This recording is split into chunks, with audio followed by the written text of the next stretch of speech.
Mais des secousses qui grondent comme des coups de tonnerre et des éclairs qui se déchaînent près de la bouche de la montagne pelée réveillent les Pierrotins.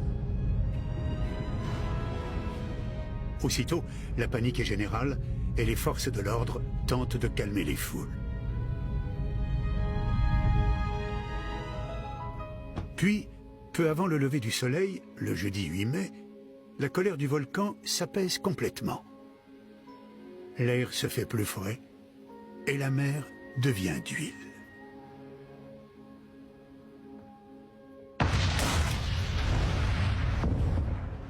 La montagne pelée entre en éruption à 8h02, le 8 mai 1902, dans un vacarme si assourdissant qu'on l'entend jusqu'au Venezuela, à plus de 800 km de là.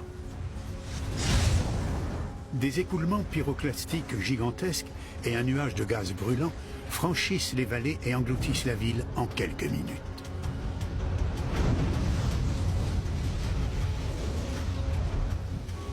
Cette éruption équivaut à l'explosion d'une seule ogive nucléaire stratégique. 3 jours après, des gens venus des 4 coins de l'île passent les décombres encore fumant au peigne fin pour réunir les cadavres et finir d'incinérer ceux que les nuées ardentes n'ont pas complètement consumés.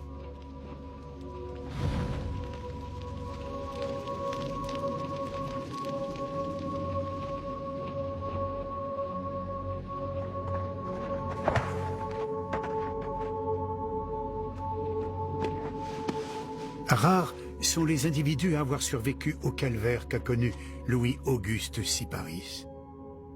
Lorsque le volcan est entré en éruption, il a d'abord brièvement entendu les cris de ses geôliers, puis un silence effrayant. Ensuite, une vague de chaleur insupportable s'est engouffrée par la fente de la porte de sa cellule. Le prisonnier a sautillé pour se protéger de l'élévation de température, mais il a malgré tout été grièvement brûlé jusqu'aux épaules. Pendant 3 jours, perclus de douleur, il a bu l'humidité qui se formait sur les murs du cachot. Mais sa condamnation à l'isolement et les murs épais de sa geôle lui ont sauvé la vie. Il n'y a eu que de très rares survivants et plus de 29 000 morts à Saint-Pierre et dans sa région. Et nous, saurons-nous quand donner l'alerte ?